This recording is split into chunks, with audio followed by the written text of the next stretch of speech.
Starfire protocol still rips. It's just been made way better with the Act 2 artifact perks, especially Solar Fulmination. This is what got me thinking, hey, maybe Starfire's still good. Let me try it. And man, it is. Fusion grenades have an additional charge and recharge from empowered weapon damage, with empowered weapon damage final blows granting more energy. Defeating targets with fusion grenades grant rift energy. This was by far the most popular exotic for Warlocks for literal years. And then it hit a nerf. The amount of grenade energy you get back got nerfed, and then Well got nerfed. Even I made a video for Ursa Titan with a thumbnail that said Well is dead, and here I am saying it's back to life. Well is definitely not as OP as it used to be, but it's still good. And the amount of ignitions and scorch you can do now with fusion grenades and Starfire protocol is nuts. Also, I do want to say there is a benefit to running the Starfire protocol chest armor exotic over the class ability option, and that's the 2 fusion grenade charges that you get with this. I think that's really important and really helps in just the spamming of the abilities. That's why I prefer the chest armor over the exotic class armor. I've been running this build in this week's Grandmaster Nightfall, and it has a solar surge. It's just been doing crazy damage. Any week where there's a solar surge, this thing's gonna shred. And it's gonna carry your team, help keep your team alive with Well of Radiance, and with thousands of healing rifts. It really is good again, guys. Here's how I've built it. It's very similar to how we all used to run Starfire protocol, with just a few modifications for the new aspects and fragments. We are running Well of Radiance. This is the main way that we're proccing this part of Starfire protocol, the part where you get your grenade back from empowered weapon damage. When you're in your well and you're doing weapon damage, your grenade comes back so incredibly fast. On top of that, it also makes your whole team radiant. Even when they leave the Well of Radiance, they're radiant now, which gives them 25% damage boost. For the abilities, I'm running Healing Rift. You might think with Starfire I should be running Empowering Rift, but the amount of healing rifts that you can throw down is just crazy, and this procs Ember of Benevolence, which gives you 400% ability regeneration for a short duration, and you can just keep proccing it with your teammates going in and out of your rifts. For the melee, you can go either way, Snap or Celestial Fire. For more long distance, I like Celestial Fire. For this week's Nightfall, the ads are very up close and personal, so I went with Incinerator Snap, but either way works. Fusion Grenade is a must-have for Starfire. It's one of the strongest grenades in the whole game, and because we're running Touch of Flame, it explodes twice. So now you have 2 fusion grenades that both explode twice. So you get 4 total fusion grenade explosions,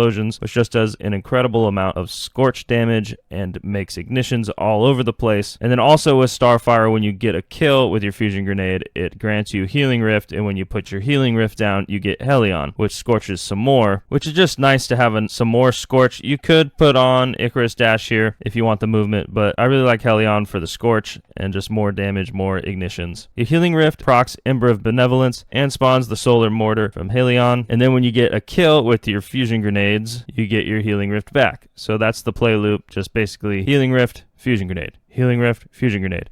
And all the while, you're just getting tons and tons of ability energy, so you can snap whenever you want to. You're proccing Helion over and over. For the fragments, Ember of Ashes, you apply more Scorch stacks to targets. Ember of Char, your Solar Ignition spreads Scorch to affected targets. Ember of Benevolence, applying Restoration, Cure, or Radiant to allies, grants increased grenade, melee, and class ability regeneration for a short duration, and it is an incredible amount of regen. Ember of Blistering, defeating targets with Solar Ignitions grants grenade energy. This kind of just plays into the whole loop of when you're exploding things, you get even more grenades. So the more you use your grenades, the more grenades you get. And then what's important in the artifact is Solar Fulmination. Your ignitions do increase damage and increase radius. This really does help. And then Radiant Orbs, while you have a Solar subclass equipped, picking up an Orb of Power, it makes you radiant. Those are the 2 really heavy hitters in the artifact that you need. For the mods, Harmonic Siphon, Rapid Solar Weapon Final Blows create an Orb of Power.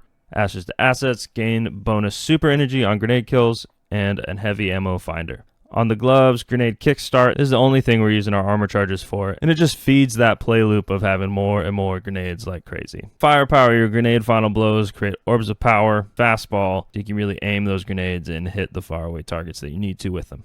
On the chest piece, whatever resistances you need for the activity you're running. Got Recuperation, replenishes health each time you pick up an orb of power.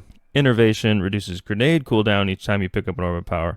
And Absolution reduces all ability cooldowns each time you pick up an orb of power. Reaper, shortly after using your class ability, your next weapon final blow spawns an orb of power. And I'm spitting out healing lifts like crazy, so it's really worth it to run Reaper. Powerful Attraction to collect orbs when you cast your Healing Rift. And this is really to gather up orbs that you might not know about that your teammates may have made. And then Bomber reduces grenade cooldown when using your class ability. For the weapons, this week in the Grandmaster it's Barrier and Overload, so I was running a hand cannon and a sniper rifle. But really, the most important part about your energy weapon is that it has incandescent to be able to scorch things and add it to that play loop and benefit off of all the fragments and things that you're running. With this build, I really like Dragon's Breath just because it scorches and does tons of ignitions. For stats on the build, you definitely want 100 resilience for that 30% damage reduction. Your main priority after resilience is discipline. Get that grenade ability cooldown as low as possible, and then prioritize recovery after that to get health back and to put down more healing rifts. I don't like going any lower than 30 in the intellect because then you get a penalty on your ability cooldown and it just takes forever to get your Well of Radiance. However high you can get your strength, the higher the better, but prioritizing resilience then discipline then recovery. That's the build. It's been super fun in this week's Grandmaster, and I'll probably end up running it in next week's too because there's also a Solar Surge next week. Thanks so much for watching. If this video was at all helpful, please like it and subscribe to the channel. Peace.